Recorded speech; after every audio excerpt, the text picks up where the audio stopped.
เฮาที่เฮาย้อนกันไปวันสงกรานต์หรือวันมหาสงกรานต์ก็เป็นอิทธิพลเนาะอิทธิพลที่มาจากในเทศกาลนั้นหนึ่งในประเทศอินเดียนี่เขาว่าโฮลี่เกิดงานช่วงที่อาตมาไปศึกษาอยู่ที่อินเดียเนี่ยเขาก็จะได้หันประเพณีมีการปะแป้งกันเนี่ยว่าห้องเทศกาลโฮลี่ที่ประเทศอินเดียแต่วันสงกรานต์ของไทยเฮานี่ก็ได้เปลี่ยนจากการสาดสีกันเนาะหรือว่าเอาแป้งปะใส่กันเป็นอย่างของอินเดียมาเป็นการสาดน้ำใส่กันเพื่อให้มันสอดคล้องกับในสภาพอากาศที่ร้อนในเดือนเมษายนแถมแง่หนึ่งเนี่ยเขาก็คิดกันว่ามองในเชิงของวัฒนธรรมนี่ก็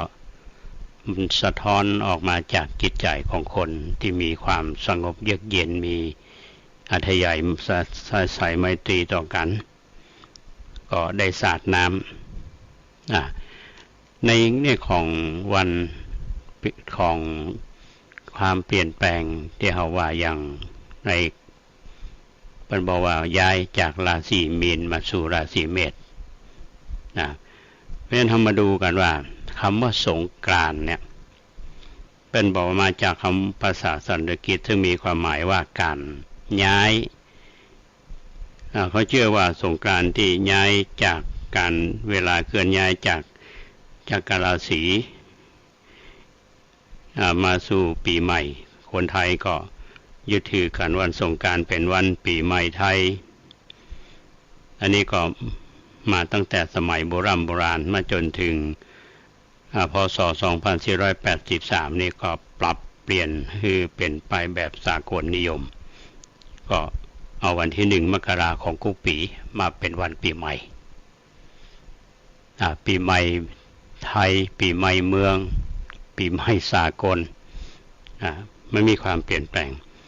เพราะฉะนั้นที่อาตมาภาพได้อูไปว่าการละเล่น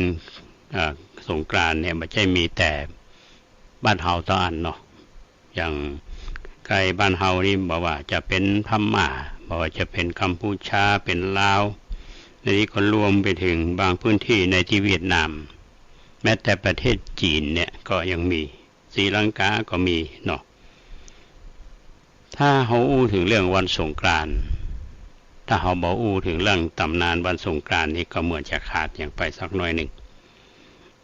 แต่ว่าเรื่องนี้อาตมาภาพว่าน่าจะมีสาระแฝงอยู่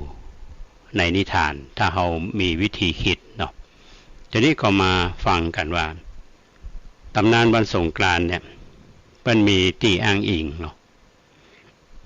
อยากจะลึกวัดพระเชตุพนวิมลมังคลารามหรือว่าวัดโพวัดพระนอนเนาะวันนี้อาตมาก็เคยไปเรียนหนังสือที่วัดนี้เหมือนกันมีตำนานเล่าว่ามีเศรษฐีฐานะร่ำรวยคนหนึ่งบอกมีลูกก็ไปบวงสรวงขอลูกจากพระอาทิตย์พระจันทร์ล้อมเมินมาหลายปีเนี่ยแปลว่าเขาเมินถึง3 ปีด้วยก็มาได้ลูกพอมาถึงฤดูร้อนปีหนึ่งก็เศรษฐีนี้ก็นำข้าวสารสาวข้าว7 สีหุงบูชาลูกค้าพระไตรพร้อมกับเครื่องถวายมีเครื่องประคมดนตรีเนาะตามความเชื่อแล้วก็ไปอธิษฐานขอลูกก็ปรากฏว่าหลังจากที่ประกอบพิธีนี้ไปปรากฏว่าเศรษฐีเนี่ยก็ได้ลูกประจายหน้าตาน่าฮักตั้งชื่อว่าธรรมบาลกุมารธรรมบาลกุมารนี่ก็เป็นคนที่เฉลียวฉลาดลักแถมก็เป็นลูกของเศรษฐีเนาะก็มีความพร้อม ได้ห่ำได้เฮียนได้ศึกษาจนชื่อเสียงล่ำลือไปก็ทำให้เท้ากับบิลพรหมกระผมก็อยู่จันพรหมพุ่นได้เยินกิตติศัพท์เขาลงมาท้าทายตายปัญหาก็ได้ถามปัญหากับธรรมบาลกุมารเนี่ยคือเวลา7 วันถ้าหากฝ่ายใดฝ่ายหนึ่งนี่การเนาะก็คือแปรจะต้องตัดหัวปุจจาท้ายที่สุดนี่ธรรมบาลกุมารเนี่ยก็มานอนกึดอยู่ว่าปัญหาที่เป็นถามนะแล้วตอบปัญหาได้แล้วก็บิลพรหมก็ต้องถูกเป็นฝ่ายตัดหัวนี่ก็แปลกนะหัวของกบิลพรหมนี่ถ้าตกบนพื้นโลกก็จะเกิดเพลิงไหม้โลกนะทีนี้ปัญหาของธรรมบาลกุมารที่ได้รับเป็นตั้งปัญหามาจากกบิลพรหมมาเพิ่นถามนะปัญหาง่ายๆท่านผู้ฟังเพิ่นถามกบิลพรหมถามว่าเวลาเจ้าเนี่ยราศีอยู่ที่ไหนเวลาเมื่อวันนี่คือเวลาเที่ยงเนี่ยราศีอยู่ที่ไหนเวลาเมื่อแรงเวลาเย็นเนี่ยอยู่ที่ไหนธรรมบาลกุมารนี่กึดหัวแทบแตก เนี่ยก็แปลกนะคนบางทีมีปัญญามาได้แต่ว่า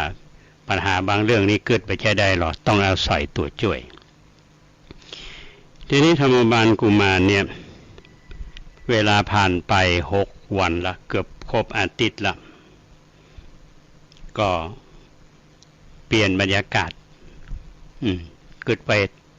คำตอบของปัญหานั้นจะตอบจะได้ปรากฏว่าไปนอนเล่นใต้ต้นไม้เนาะปรากฏมีตัวจ่วยก็คือนกอินทรีอยู่ใต้ต้นตาลเนี่ยมีนกอินทรีอยู่ทำรังอยู่สองตัวอยู่บนเนี่ยธรรมบาลกุมารนอนอยู่ใต้ต้นตาลได้ยินนกอินทรี2 ตัวเนี่ยอู้กันว่าวันพรุ่งนี้เราจะไปเสาะกินที่ไหนถามกันนกอินทรีตัวปูก็บอกว่าวันพรุ่งเนี่ยมันจะครบ7 วันละที่ท้าวกบิลพรหมถามปัญหากับธรรมบาลกุมารตอนนี้ธรรมบาลกุมารยังหาคำตอบมาได้เพราะฉะนั้นท้าวกบิลพรหมจะต้องตัดหัวตามสัญญาตัดหัวของธรรมบาลกุมาร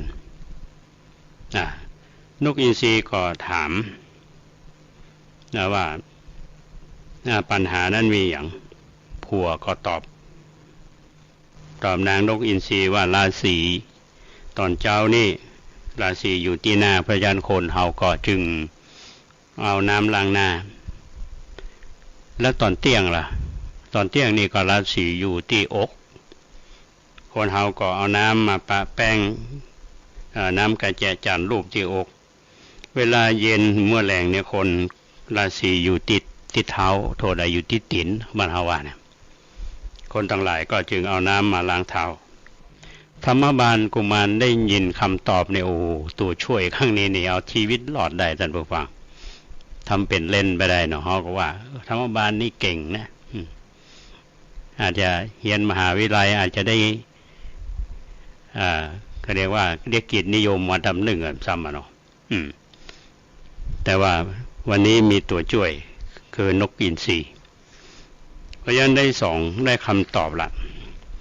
พอครบวันที่7นี่กบิลพรหมก็มาตามสัญญาละธรรมบาลก็ตอบไปว่าราศีตอนเช้าเนี่ยราศีอยู่ที่ไหนก็ตอบไปราศี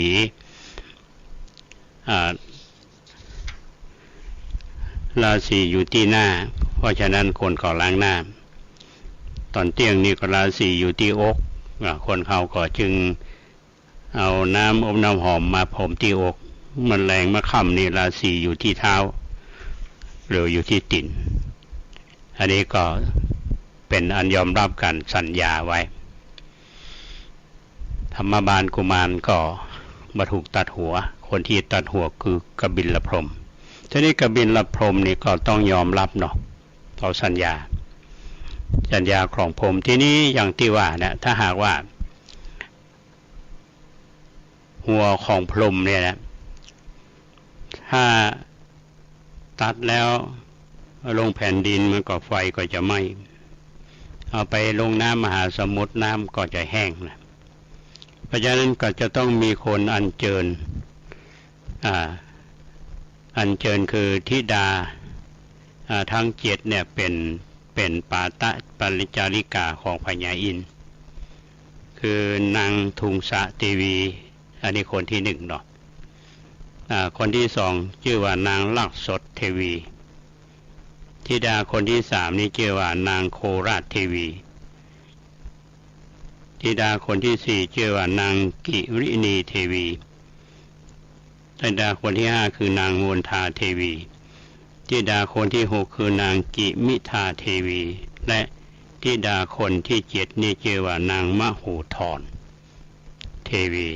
มโหธรแปลว่าต้องใหญ่แต่ว่างามเนอะธิดาเนี่ยอันโลกสมมติว่าเป็นองค์ของมหาสงกรานต์เพราะฉะนั้นทั้งเทพบริษัทก็มาพร้อมกันก็บอกเรื่องราวฮือทราบแล้วก็ตรัสว่าพระเศียรของเฮานี่จะตั้งบนแผ่นดินเกิดไฟไหม้ไปทั่วในโลกธาตุถ้าโยนขึ้นไปบนอากาศฝนก็จะแล้งเจ้าทั้งเจ็ดนี่หมายถึงธิดาทั้งเจ็ดเนี่ยก็จงเอาพานมารองรับเศียรของบิดาไว้แล้วก็เท่ากับมีเรือพรมก็ตัดเศียรแค่พระสอทรงหือนางทุงสะธิดาก็ในขณะนั้นโลกก็เกิดโกลาหลโอละเวงยิ่งใหญ่นางทุงสะก็จึงเป็นธิดาของมหาสงกรานต์นี้ก็เอาพานมารองรับเศียรของเท้ากบิลพรหมประทักษิณรอบเขาพระสุเมรุ60 นาทีแล้วก็อัญเชิญเข้าไปประดิษฐานในมณฑปณเขาคันทกุลีเขาไกรลาศทำปูจาทิพย์ต่างๆพระวิษณุกรรมเทพบุตรก่อนเนรมิตลงแก้วอันแล้วโดยแก้ว7 ประการชื่อว่าภักขวดีฮือเทพธิดาและนางฟ้า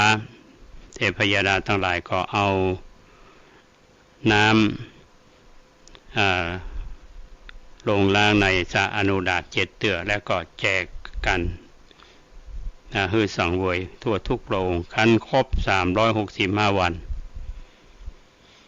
โลกสมมุติว่าปีหนึ่งเป็นวันสงกรานต์นางเทพธิดาทั้ง7ก็ทรงพาหนะต่างๆพลัดเปลี่ยนเวียนกันมาอัญเชิญพระเศียรของกบิลพรหมออกแห่พร้อมกับเทพบริษัทแสนโกฏประทักษิณเวียนรอบเขาพระสุเมรุกุปีแล้วก็ขับไปยังเทวโลกอันนี้เป็นประวัติและความเป็นมา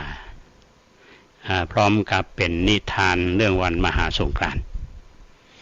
อันนี้เป็นอ้างในเอกสารทุกครั้งที่ปรากฏนี่เพราะว่ามาจากจารึกในวัดพระเชตุพนวิมลมังคลารามหรือว่าวัดโพท่าเตียนที่เราดูในหนังยักษ์วัดโพกับวัดแจงเนี่ยที่มันหบกันทะลักทลายกันนะคือวัดนี้ถ้าจะมองว่าวัดใน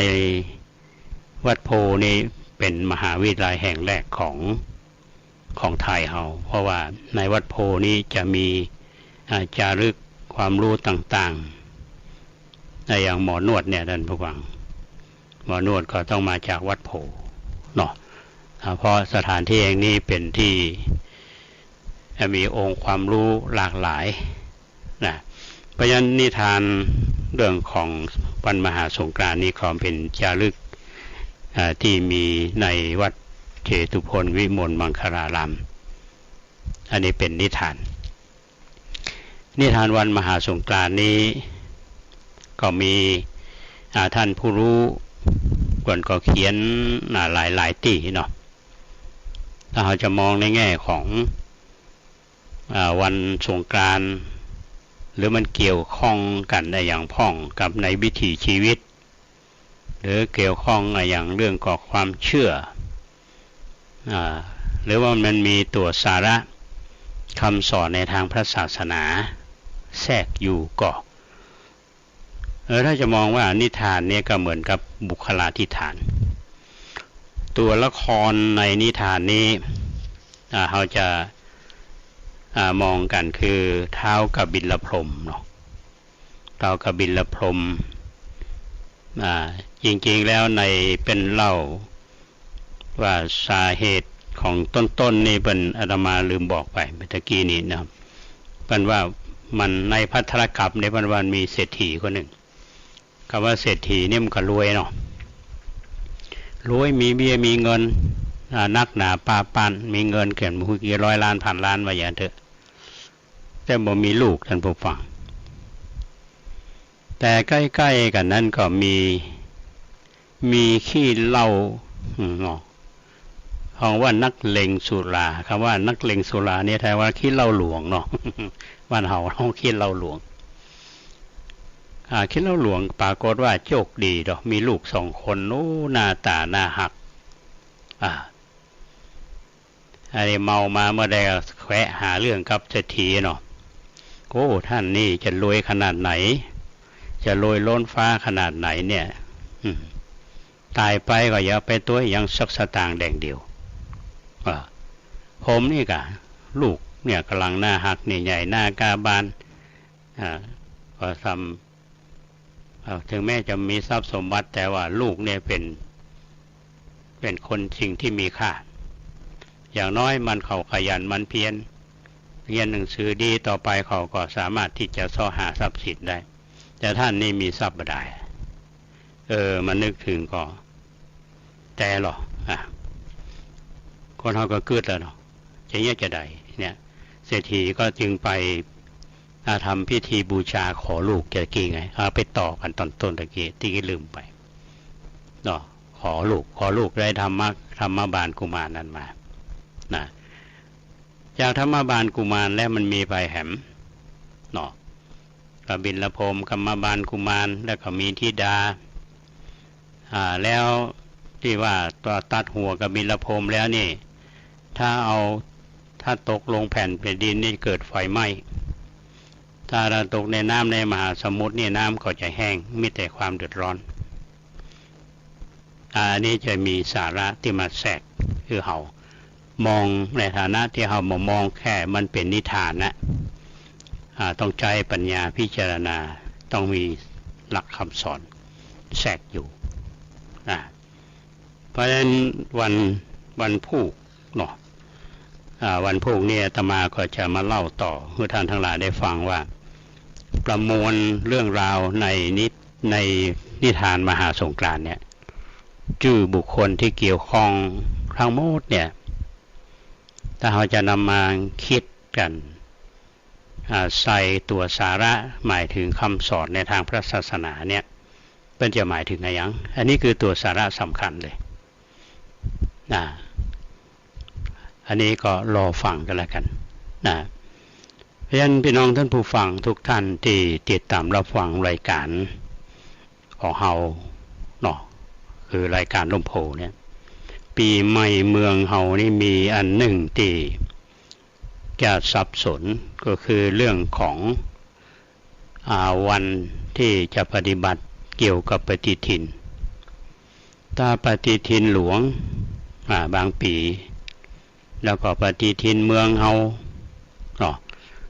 ก็มาตรงกันวัดต่างๆนี่อย่างครูบาอาจารย์บางวัดนี่เพื่อนก็ถือเอาตามเดิมนั่นแหละ13เป็นวันสังขารล่อง14เป็นวันเนาหรือวันเน่า15เป็นวันพญาวันเป็นวันถลึงศพวันที่16ก็เป็นวันปากปีเพราะฉะนั้นกิจกรรมแต่ละวันเนี่ยก็จะมีอย่างในวันนี้อย่างวันมหาสงกรานต์เนี่ยอย่างภาคกลางเฮานี่เนาะเพิ่นก็ถือว่ามหาสงกรานต์เพิ่นก็จะมีการแห่ธิดานี่แหละธิดาก็จะเชื่อมโยงกับนิทานของมหาสงกรานต์นี่แหละตามตำนานกบิลพรหมนี่แหละก็ไม่แห่ทำบุญที่วัดก็ถือว่าวันนี้เป็นวันใหญ่เขาทำบุญกันในภาคกลางเขาอย่างเฮาถึงวันนี้อย่างเชียงใหม่เฮา อย่างวันนี้วันที่13เนี่ยก็เป็นการผสมผสานกันท่านผู้ฟังประเพณีอย่างราชการอย่างเมื่อตอนเช้าเนี่ยที่ประตูตะแปก็มีการทำบุญตักบาตรท่านผู้ว่าราชการจังหวัดเชียงใหม่ก็เป็นประธานในเป็นฝ่ายฆราวาสพร้อมกับหน่วยงาน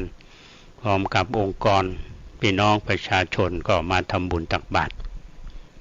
ใส่บาตรพระสงฆ์ที่ได้กราบอาราธนามา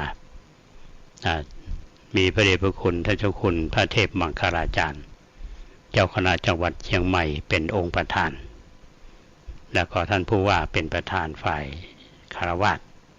ญาติโยมก็ทำบุญตักบาตรกันไปเป็นที่เรียบร้อยแล้วเมื่อตอนเช้านี้อย่างที่วัดประแดงเฮาก็เช่นเดียวกันท่านผู้ฟังอาตมาเฝ้าสังเกตทุกปีเนี่ยโยมเพิ่นก็ทยอยกันมาตานกันเข้าตั้งแต่วันที่11 12 13 14เนาะมาตานโยมเพิ่นก็ให้เหตุผลว่าวันที่15เนี่ยคนจะนักคนจะมาตานขันเข้ากันหลายเพิ่นก็มาก่อนวันปีใหม่ก็ดีเหมือนกันเนาะทุกเจ้าก็ได้ฉันภัตตาหารของญาติโยมทั่วถึงอันนี้ญาติโยมที่มีตานขันเข้าก็คือตานไปหาอย่างประเพณีเฮาก็ตานหาเทวบุตรเทวดาก็มีความเชื่อว่าเทวบุตรเทวดาเนี่ยรักษาบ้านรักษาจองรักษาวัดรักษาวาเทวดารักษาตนตัวของแต่ละคนแล้วก็แสดงความกตัญญูกตเวทีตานขันเข้าไปหาพ่ออุ้ยแม่อุ้ยพ่อแม่ญาติพี่น้องที่ล่วงลับไปอันที่สำคัญนั่นก็คือได้มีโอกาสได้ได้จากันอาตมาภาพนี่อย่างเมื่อเจ้านี่ก็แม่สุรีใจนวันพร้อมกับลูกทั้งลูกบ่าวทั้งลูกสาวก็มาตานขันเข้ากันมาจากตาสตอยเพราะว่าอาตมาภาพได้อาศัยใบบุญของหลวงพ่อบุญมีชัยวุฒโธและอาจารย์พระมหาเกษมอยู่วัดตาสตอยที่มาอยู่จากคนตูเมืองลี้มาเรียนหนังสือมาพักอาศัยใบบุญเพิ่นได้เรียนหนังสือแล้วก็คณะศรัทธาวัดตาสตอยเนี่ยอุปถัมภ์อาตมาจะตลอดเวลามีวันนี้ได้เพราะมีครูบาอาจารย์และศรัทธาวัดตาสตอยเลี้ยงดูหมายความว่าบำรุงใส่บาตรมีน้ำใจก็เพิ่นก็บ่ลืมอาตมาก็บ่ลืมวัดเก่าวัดหลังบ่ลืมครูบาอาจารย์เมื่อวัดตาสตอยมีงานเขาก็ไปนะถ้าได้ปะศรัทธาบางท่านก็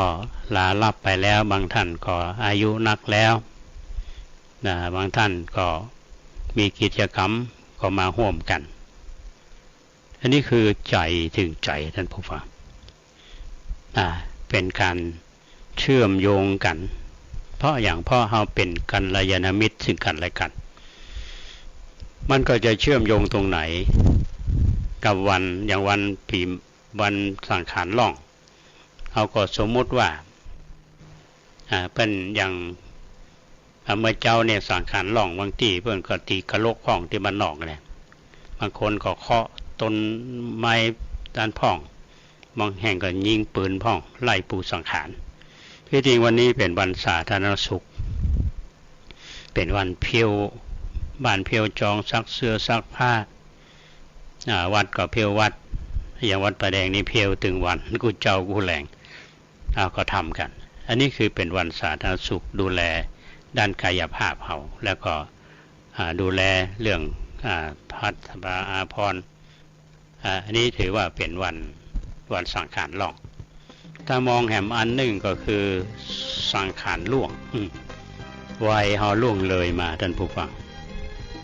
ล่วงเลยมาถึงวันนะเขาก็ทำบุญกัน นะแถมสักกรรมปิกมาอู้จากันต่อช่วงนี้ก็พักฟังเพลงก่อนเนาะอาตมาก็จะได้จานน้ำอุ่นๆความดีเติมต้นดีกว่านั่งเคล้าของคลังพระเครื่องตะกุดปลูกเสกว่าแสนจะมั่งคาดว่าแขนมั่งมัวนึกว่ายังได้คุ้มอันธพาลเกลื่อนเสาะหาเอามาปลอบขวัญยังตายเกลื่อนกันชีวันดับพลันอยู่หลุมธรรมะต่างหากดึงจากนรกตกขุมเป็นเครื่องคอยคุ้มเพราะเป็นพระองค์จริงกรรมดีดีกว่าวัตถุมงคลทำดีในตนผู้คนไหนอยากจะยิงเป็นโจรไร้ธรรมก่อกรรมจิตใจผีสิงไม่โดนปืนยิงก็ยิ่งเหมือนตายเกินตายกรรมดีดีกว่านำพาเนื้อกรรมหลุดพ้นมันดูแลตนให้ตนเกิดผลผ่องใสเมื่อบริสุทธิ์ผ่องผุดทั้งกายและใจจะจำเป็นไหมต้องใช้วัตถุมงคล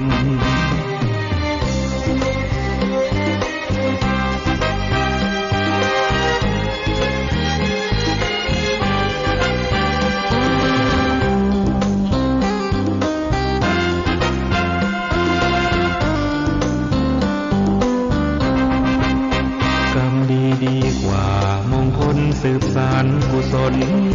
ความดีเติมต้นดีกว่านั่งเคล้าของคลัง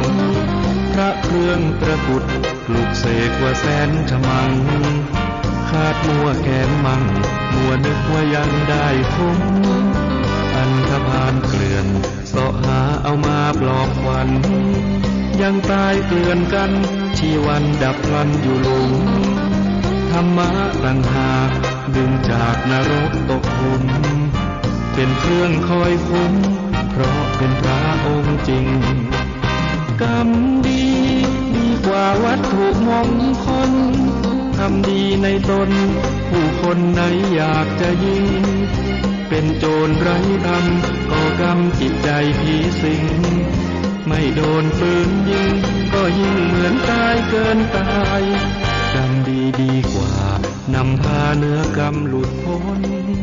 มันดูแลตนให้ตนเกิดผลผ่องใสเมื่อบริสุทธิ์ผ่องผุดทั้งกายและใจจะจำเป็นไหมต้องใช้วัตถุมงคล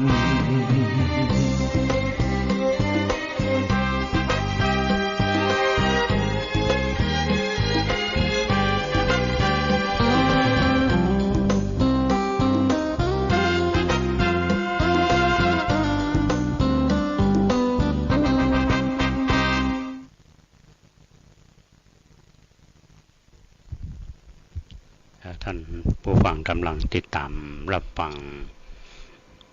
รายการร่มโพ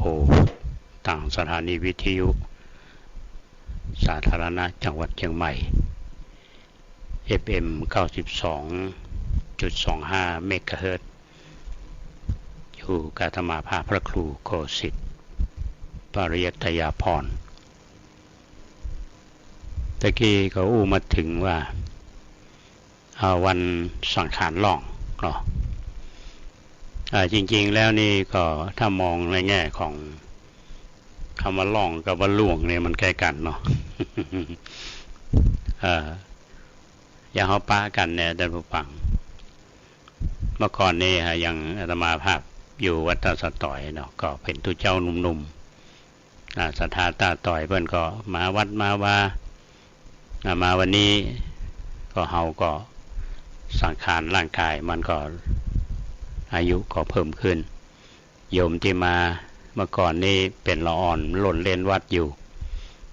ตอนนี้ก็อายุ60-70ปลาย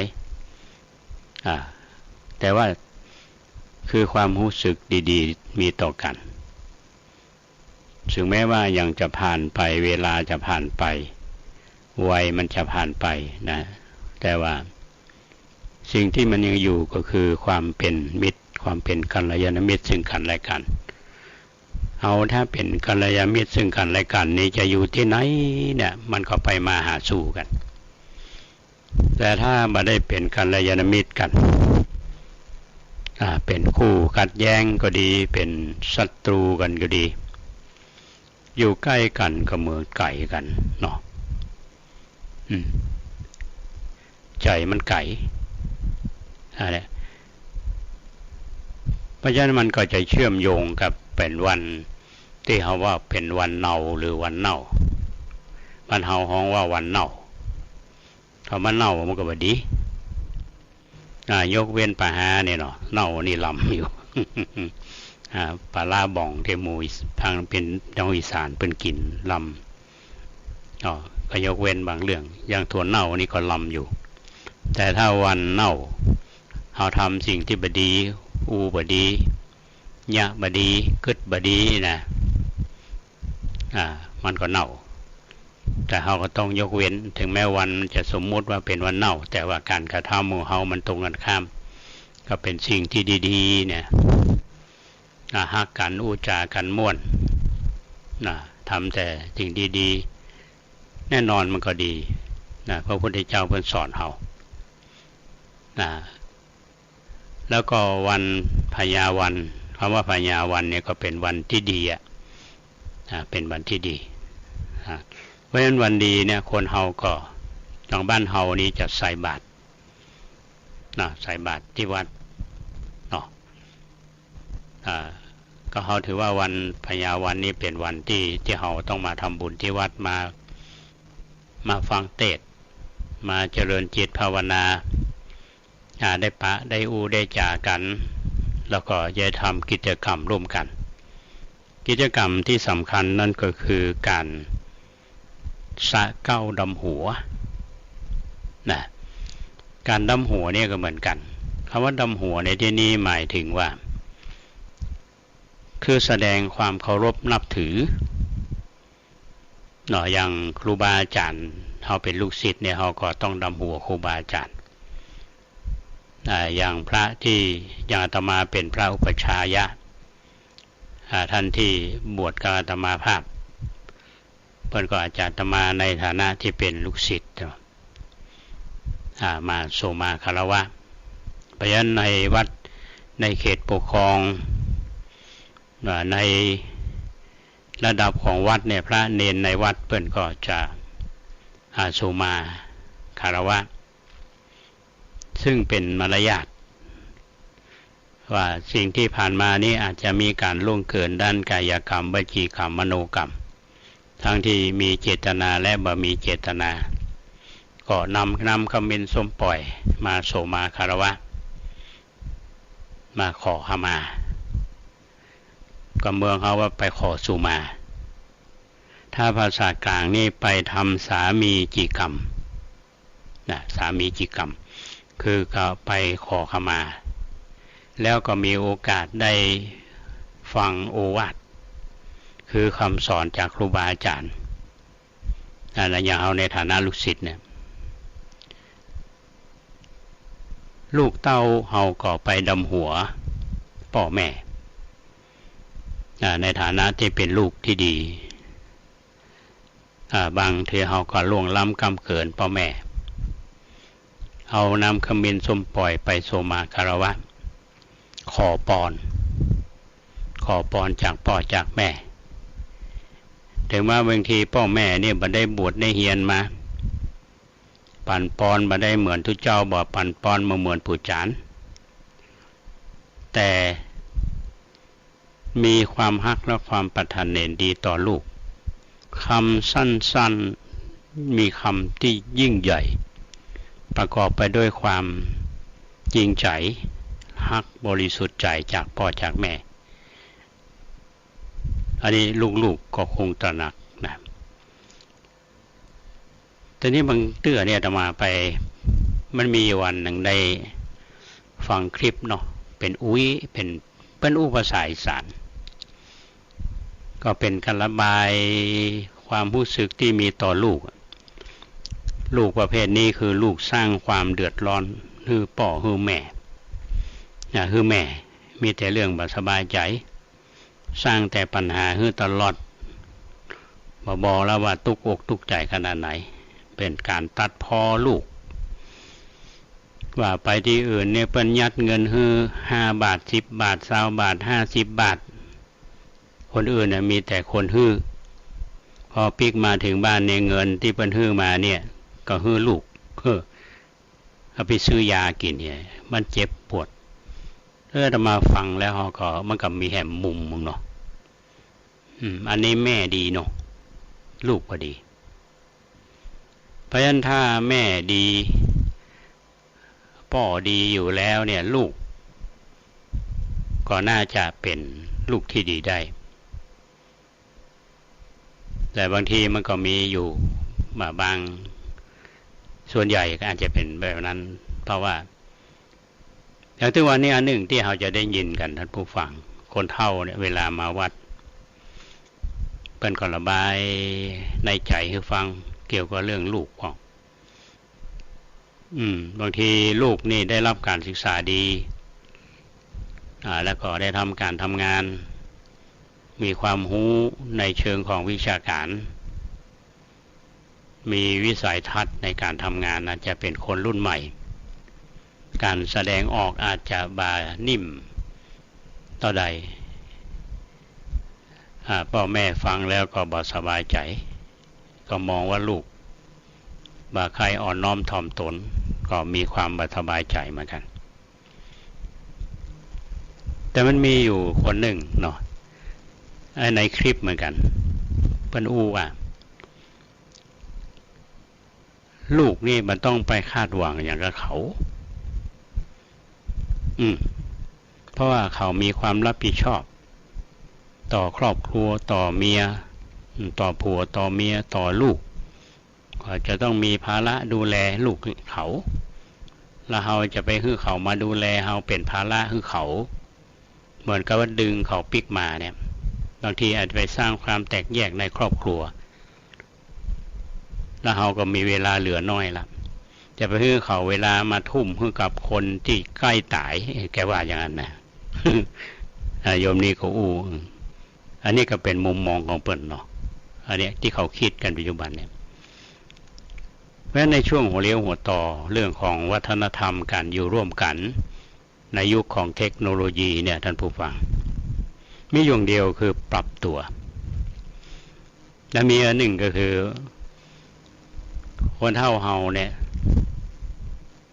อาตมามักจะแซวหลายๆท่านว่าประเดี๋ยวนี้เราต้องฟังอยู่ในโอวาทของลูกเนอะ อยู่ในโอวาทของลูกบางทีลูกนี่ต้องสั่งเราเมื่อก่อนนี่เราสั่งสอนเขาประเดี๋ยวนี้ลูกอาจจะอยู่ในโอวาทเขาว่าแม่ต้องทำอย่างนั้นนะต้องทำอย่างนี้นะแล้วบางทีก็อึดอัดนะเพราะนั้นมันอยู่ยุคที่เราจะต้องปรับตัวเพราะฉะนั้นคนที่เป็นพ่อเป็นแม่เราก็จะต้องมีคุณธรรมอันนี้สำคัญมากสำคัญ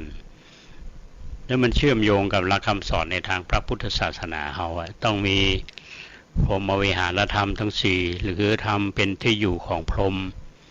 หรือว่าพ่อแม่เป็นพรหมของบุตรเป็นพระพรหมตามความเชื่อ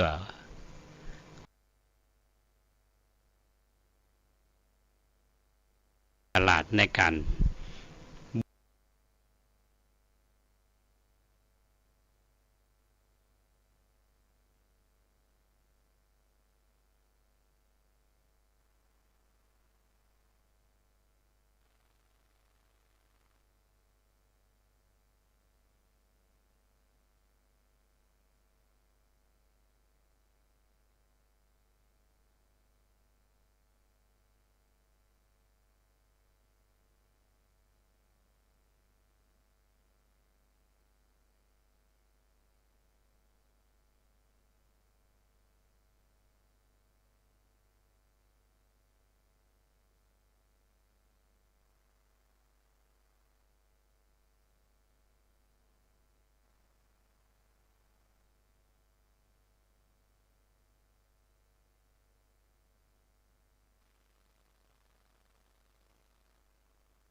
สอนด้วยการกระทำที่มีอยู่เนี่ยเอาได้เรียนรู้จากเปิ้นจากวิถีชีวิตของเปิ้นอันนี้เราก็จะต้องดูเพราะฉะนั้นในกิจกรรมที่เกิดขึ้นเนี่ยอย่างการดำหัวเนาะที่ว่าเนี่ยดำหัวทีนี้ตัวการทำกิจกรรมมีอันหนึ่งเนาะเรียกว่าหันจากสื่อก็ดีจาก Facebook ก็ดีการไปดำหัวอย่างที่เมืองเฮาแต้ๆนี่นะเปิ้นบ่ได้เอาไปหดที่มือเนาะเปิ้นจะเอาน้ำขมิ้นส้มปล่อยไปถ้าเป็นตุเจ้าเปิ้นก็ประเคนดอกเปิ้นจะเอามือไปแตะเนาะน้ำส้มปล่อยในก๊อกเพื่อก็มาใส่หัวแต่เตะหัวหรือว่ารูปหน้าเนี่ยอันนี้ก็คือว่าดำหัวละแล้วบัดนี้ไปใส่มือเนี่ยบางทีเขาไปหดมือนี่เปิ้นมานิยมกันเรื่องดำหัวอันนี้ก็ยังมีอยู่นะยังมีอยู่ไอ้ก็จะแบบเนี้ยแต่ว่าดำหัวจริงๆนี่เปิ้นจะมาแยกกันตามฮีดหอยเมืองเขาแท้ๆเนี่ยนะเป็นมาแยกกันการแสดงลักษณะนี้หนึ่งคือการแสดงความเคารพต่อบุคคลนั้นๆซึ่งมีคุณธรรมอยู่ในหัวใจเป็นมีบุญคุณต่อเฮาอย่างลักษณะนั้นอันนี้เป็นกิจกรรมทั่วไปดำหัวยังไม่แต่ทางคณะสงฆ์เนี่ยท่านผู้ฟังทำสามีจิกรรมก็เป็นวัฒนธรรมของพระนะเรียกว่าพุทธาปัจจยนธรรมคือการแสดงความอ่อนน้อมถ่อมตนเนี่ยคือต้องเสมอต้นเสมอปลายเนาะคนที่ผู้สูงอายุหรือว่าถ้าพระนี่จะเป็นผู้อาวุโสในทางพรรษาในพระวินัยเนี่ยเป็นคือนับถือกันเรื่องของพรรษาแล้วก็เปิ้นปาได้อู้ถึงเรื่องของสมณศักดิ์ตามยศตามตำแหน่งและบางทีเราจะหันว่าในกิจกรรมบางกิจกรรมเนี่ยพระผู้ใหญ่เนี่ยต้องมีสมณศักดิ์สูงเนี่ยเปิ้นก็จะแสดงความเคารพต่อพระผู้ที่มีพรรษาสูงยกเว้นในกิจกรรมที่เป็นงานราชพิธีก็ดีงานที่เกี่ยวกับราชการนะที่ต้องใจพัดยศเปิ้นก็จะใจพัดยศตามตำแหน่งนั้นๆอันนี้เป็นเรื่องหนึ่งเป็นเรื่องที่เป็นแนวปฏิบัติเพราะฉะนั้นวันดำหัวอย่างวันพญาวันแล้วก็จะมีวันปากปีอย่างเมืองเฮานี่อย่างแต่ละวัดนี่เพิ่นก็จะมีสะเดาะเคราะห์ก็บางวัดนี่ก็จะมีการเลี้ยงข้าวตอนกันอาจจะมีแกงมนุษย์นะอันนี้ก็มีนะอันนี้เป็นวันปากปีอันนี้มีกิจกรรมเพราะฉะนั้น ญาติโยมท่านสาธุชนทุกท่านที่เฮามีโอกาสได้ร่วมกิจกรรมกันทั้งทางตรงทั้งทำอ้อมเนาะหรือทำต่อเนื่องกันมาในช่วงที่มีกิจกรรมเนี่ยเฮาก็รับรู้เรื่องราวแล้วก็เข้าใจในสาระที่เกิดขึ้นทุกกิจกรรมนี่มันจะแฝงไปด้วยสาระคือหลักคำสอนในทางพระพุทธศาสนาเนี่ยเป็นเรื่องที่เราทุกท่านในฐานะที่เป็นพุทธศาสนิกชนเนี่ยเราจะต้องเข้าใจตรงนี้ตัวแล้วมันเหมือนกับว่าเราเชื่อแบบงมงายอะไรโดยมีเหตุมีผลแต่ว่าจะต้องเข้าใจและโดยมีสติปัญญาในการจะพิจารณา อันนี้เป็นเรื่องที่อยากจะให้พี่น้องท่านสาธุชนทั้งหลายที่รับฟังรายการของเราวันนี้อยู่นะก็เข้าใจเรื่องของวันปีใหม่เมืองเราสำหรับคณะสงฆ์นั้น ก็จะมีกิจกรรมในวันที่20วันที่20เวลาบ่ายโมงเมษายนเนี่ยที่วัดพระสิงห์วรมหาวิหารจากกิจกรรมที่วัดต่างๆเนี่ยเปิ่นไปสุมาคารวะในเมื่อก่อนอาตมาอยู่วัดตาต่อยเนี่ยเปิ่นก็จะมีวัดต่างๆในตำบลวัดเกตเนี่ยเปิ่นก็จะไปดำหัวระดับตำบลก็ไประดับอำเภอก็ไประดับจังหวัดเนี่ยตั้งแต่สมัยหลวงพ่อใหญ่วัดพระสิงห์เนี่ยเป็นเจ้าคณะจังหวัดเปิ่นก็กำหนดวันหนึ่งนิมนต์พระสงฆ์มหาเถระทั้งหลายเนี่ยมาพร้อมกันที่วัดพระสิงห์ก็ทำสุมาคารวะแล้วก็มีการประชุมคณะสงฆ์งานคณะสงฆ์เป็นจังได๋พ่องเนี่ยเป็นกำหนดเอาวันที่20เมษายนเวลาบ่ายโมงที่วัดพระสิงห์เพราะฉะนั้นเจ้าคณะจังหวัดรองจังหวัดเจ้าคณะอำเภอรองเจ้าคณะอำเภอเจ้าคณะตำบลรองเจ้าคณะตำบลพระเลขานุการก็จะไปพร้อมกันไปทำพิธีสามีจิกรรมหรือว่าสุมาคารวะเรามีการประชุมคณะสงฆ์อันนี้ทางพระเดชพระคุณท่านเจ้าคุณพระเทพมังคลาจารย์เจ้าคณะจังหวัดเพิ่นก็มีหนังสือถึงเจ้าคณะอำเภอทุกอำเภอเจ้าคณะอำเภอทุกอำเภอก็มีหนังสือแจ้งให้เจ้าคณะตำบลทุกตำบลเข้าร่วมกิจกรรมนี้ถือว่าเป็นความสามัคคีพร้อมเพรียงกันเป็นวัฒนธรรมที่ชื่นชมอาตมาเคยได้ยินพระเดชพระคุณท่านเจ้าคุณพระวิสุทธิวงศาจารย์อดีตเจ้าคณะใหญ่คนเหนือเพิ่นชื่นชมคณะสงฆ์ภาคเหนือเฮาเกี่ยวกับกิจกรรมเนี้ยคือกิจกรรมสามีจิกรรมคือดำหัวเนี่ยในภาคกลางนี่จะบ่มีแบบนี้เนาะเชียงใหม่เฮาเนี่ยก็ถือว่าเป็นสิ่งที่เฮาได้สืบทอดกันมานอกจากวันที่20แล้วท่านผู้ฟังกิจกรรมคณะสงฆ์เอาแคบมาเนาะหลังจากที่เฮามีผ่านวันปีใหม่ไปเนี่ยวันที่17เมษายน2567เนี่ยเวลาก็ประมาณเนาะ4 โมงที่ลานอนุสาวรีย์ครูบาเจ้าศรีวิชัยพระเดชพระคุณท่านเจ้าคุณพระธรรมมวชิรโกศลที่ปรึกษาเจ้าคณะภาค7อดีตเจ้าคณะจังหวัดเชียงใหม่เจ้าวาดพระศรีสุดาเพิ่นขอได้แสดงความกตัญญูกตเวทิตาธรรมต่อท่านครูบาได้จัดกิจกรรมซึ่งก็เป็นการดำหัวและกิจกรรมเนี่ยก็คือขอน้ำสงฆ์พระราชทานมาในพิธีดำหัวอ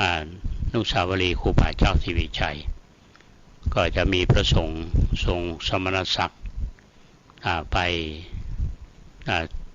ประร่วมพิธีแสดงความเคารพต่อครูบาเจ้าศรีวิชัยขอเชิญท่านพี่น้องที่มีเวลาก็ไปร่วมกันที่ลานครูบาเจ้าศรีวิชัยในวันที่17วันที่19เนาะที่วัดประแดงเฮาเนี่ยทางคณะศิษย์เก่ามช.รุ่น1เพิ่นก็จะมาทำกิจกรรมทำบุญทักษิณานุปทานอุทิศคือกับเพื่อนร่วมรุ่นที่ล่วงลับไปเวลา 9:30 น.อันนี้มาทุกปีประธานรุ่นเพิ่นก็จะประสานกับวัดมาแล้ววันที่20 เมษายน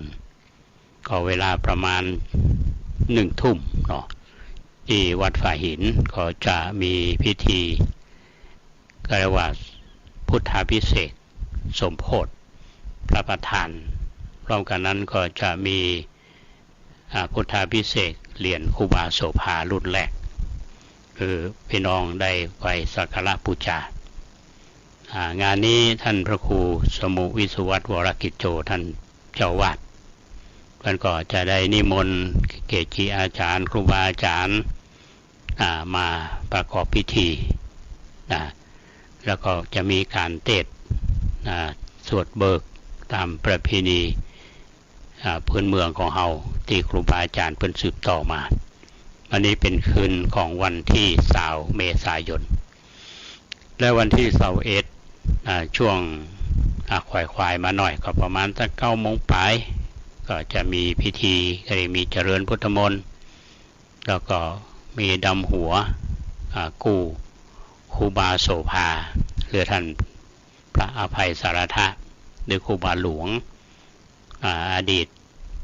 เจ้าคณะจังหวัดเชียงใหม่รูปแรกเรียกว่าเป็นปฐมสังฆราชาตำแหน่งพระอภัยสารทะเนี่ยถือว่าเป็นตำแหน่งที่ได้รับพระราชทานจากในหลวงรัชกาลที่5คือพระบาทสมเด็จพระจุลจอมเกล้าเจ้าอยู่หัวพระอภัยสารทะถึงว่าพระอภัยสารทะหรือครูบาหลวงนี่เป็นครูบามหาเถระที่ท่านอุปสมบทโดยมีพระสิริวังโสเจ้าวาดวัดป่าแดงสมัยนั้นเป็นพระอุปัชฌาย์เพราะฉะนั้นวัดป่าแดงกับวัดฝ่ายหินเนี่ยเป็นวัดใต้วัดเหนือกันญาติโยมวัดป่าแดงเฮาก็ดีสถาวัดฝ่ายหินก็ดีเฮาก็เชิญไปร่วมพิธีกันวันนั้นทางท่านพระครูสมุวิสุวัตวรกิจโจท่านผู้อำนวยการสถานีท่านเจ้าวาดท่านก็มีเมตตาธรรมสูงแสดงความกตัญญูกตเวทีนิมนต์ครูบาอาจารย์พระสังฆะไปมาประกอบพิธีเพื่อน้อมรำลึกถึงกตัญญูกตเวทีตาธรรมแต่ท่านครูบาหลวงและครูบาวัดฝ่ายหินเฮาอันนี้เป็นวันที่21ในวันที่21นี่บ่าย2 โมงเกิงที่โรงเรียนธรรมราชศึกษาจะมีการดำหัวศิษย์เก่าซึ่งงานนี้ทางสมาคมศิษย์เก่าธรรมราชท่านประธานก็มีการประชุมแล้วคณะกรรมการเชิญครูบาอาจารย์มาครูบาอาจารย์ผู้บุกเบิกทางโรงเรียนมาก็จะได้ประกอบพิธีกันอาตมาในฐานะที่เคยสอนที่โรงเรียนธรรมราชศึกษาเมื่อปี2531 32 33ก่อนที่จะมาอยู่มจร.วิเขตเชียงใหม่เนี่ยก็ในฐานะที่เป็นครูคนหนึ่งซึ่งจำได้ว่าปี2531เนี่ยอาตมาไปสอนหนังสือซึ่งมีท่านพระครูสิริพัฒนานุกุลหรือครูบาวัดพกหงส์เนี่ยก็เมตตาธรรมได้โทรไปหาตอนอยู่กรุงเทพเพิ่นก็สนับสนุนเพื่อมาเป็นครูโรงเรียนธรรมราชศึกษา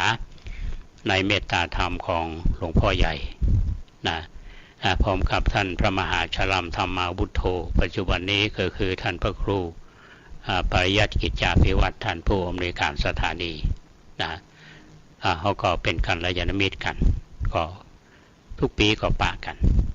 นี่เป็นเรื่องกิจกรรมดำหัวเราวันที่22 เวลา 9 โมงเกิงท่านที่รู้จักท่านอาจารย์ถาวรรองศาสตราจารย์พิเศษถาวรเสาสีจันทร์อดีตนายกสมาคมสาธรรมเชียงใหม่ทางท่านอาจารย์สมจิตเสาสีจันทร์ซึ่งเป็นครูชีวิตนี่ก็จะทำบุญครบ100 วันที่หมู่บ้านกุลพันธ์วิว7ก็นิมนต์พระ10 รูปไปสวดพุทธมนต์ถวายพระทหารเพลทำบุญทักษิณาอุทิศส่วนกุศลแก่ท่านอาจารย์ถาวรเสาสีจันทร์ทันที่รู้จักนับถือก็เชิญไปร่วมงานกันในวันที่22อันนี้เป็นข่าวสารที่อาตมาภาพได้พยายามที่จะนำมาเสนอในรายการนี้ทั้งเรื่องราวที่เป็นสาระเกี่ยวกับวันปีใหม่นิทานตลอดจนถึงข่าวสารอันเป็นประโยชน์ ส่วนตัวสาระจากนิทานมหาสงกรานต์เนี่ยวันพรุ่งนี้อาตมาภาพจะนำเสนอท่านทั้งหลายได้ฟังกันในแง่ของหลักธรรมจริงๆเนี่ยหมายถึงอะไรยังเนี่ยนะเป็นเรื่องที่น่าสนใจและก็คงจะมีหลายมุมมองต่อเรื่องนี้มีความหลากหลายอยู่เหมือนกันเพราะฉะนั้นวันนี้อาตมาภาพได้มาดำเนินรายการซึ่งก็คิดว่าเรื่องที่นำเสนอนี่ก็คงจะเป็นประโยชน์แก่ท่านผู้ฟังมานักน้อยเนาะก็ต้องขอบคุณท่านพระครูสมุวิสุวัตรปรกิจโจท่านผู้อำนวยการสถานีวิทยุ 104.50 เมกะเฮิรตซ์ที่ลิงก์สัญญาณทุกครั้งและท่านก็จะนำลงใน YouTube ท่านที่มาได้ฟังนี้ก็สามารถเข้าไปดู YouTube ได้ในของวัดฝ่ายหินแล้วก็คุณเกษตรเพชรสำริดวันนี้ทั้งที่มีงานเนาะตอนรับพระที่มาจากอินเดียจากทิเบตด้วยความเอาใจใส่ไปก็โทรมาอาตมาว่าไปอำนวยความสะดวกกับพระเจ้าประสงค์เพิ่นมาจากต่างประเทศเป็นน้ำใจซึ่งหาได้มาเนี่ยคุณเกษตรเพชรสำริดซึ่งเป็นผู้ที่มีน้ำใจความรักความเคารพในพระเจ้าประสงค์แล้วก็ดูแลวิทยุเอาเนี่ยด้านเทคนิควันนี้ก็ทำงานดิวบ้านทำหน้าที่แต่ญาติโยมที่ติดตามรับฟังรายการของเราวันนี้ทุกท่านก็เช่นเดียวกันก็ต้องขออนุโมทนาบุญกับญาติโยมที่มาทำบุญตั้งแต่เจ้าเนาะมีคุณทวีบุภการกุลพร้อมด้วยลูกทุกคนมาทำบุญซึ่งเป็นลูกบ่าวของพระชัยบุภการกุลผู้ให้ความอุปถัมภ์วัดป่าแดงมา20 กว่าปีแล้วมาทำบุญทุกปีในวันสังขารหลองมาดำหัวอันกูแม่ไซจูตัวทำบุญตัวนอกจากนั้นก็มีคุณมานพคุณมาลีสกุลวัฒนะคุณมานพคุณมาลีนี่เป็นลูกบ่าวและเป็นลูกสะใภ้ของคุณแม่วัชรีสกุลวัฒนะผู้ให้ความอุปถัมภ์วัดป่าแดงเฮามาตั้งแต่ต้นแล้วก็บ่เคยละวัดป่าแดงเฮาแล้วก็คุณแม่พันทองคำคุณแม่นัทที่อนันต์ก็มาทำบุญอันนี้ก็เหมือนกันคือการสนับสนุนกิจกรรมวัดป่าแดงเฮามาตลอดแล้วก็มาทำบุญวันนี้ขออนุโมทนากับทุกท่านแล้วก็วันเดือนหน้าเนี่ยท่านผู้ฟังโยมถามมาว่าวันกตัญญูปีนี้ว่าจะได้ก็วันที่25 พฤษภาคมก็เวลาบ่ายๆก็ประมาณสัก4 โมง 5 โมงเนี่ยก็จะมีพิธีทักษิณานุปทานอุทิศคือกับบุรพากษัตริย์บุรพชนและผู้มีพระคุณแล้ววันที่26เนี่ยก็ถือว่าเป็นวันสำคัญปีนี้อาตมาภาพมีอายุครบ72 ปี6 รอบก็จะได้ทำบุญศึกจตาเนาะก็เพื่อที่จะได้อยู่กำจูพระศาสนาและก็มอบทุนการศึกษาให้กับพระสงฆ์องค์เณรสนับสนุนกิจกรรมต่อสาธารณะอันนี้เป็นเรื่องที่เราจะดำเนินการในเดือนหน้าก็เชิญชวนบรรดาพี่น้องที่เคยมาแล้วก็บอกต่อกันไปตัวมาร่วมทำบุญศึกจตาด้วยกันวันนี้ก็พอสมควรแก่เวลาละเนาะวันพรุ่งนี้ก็มาอู้จากันก็ขอความสุขสวัสดีจงบังเกิดมีแก่ท่านผู้ฟังทุก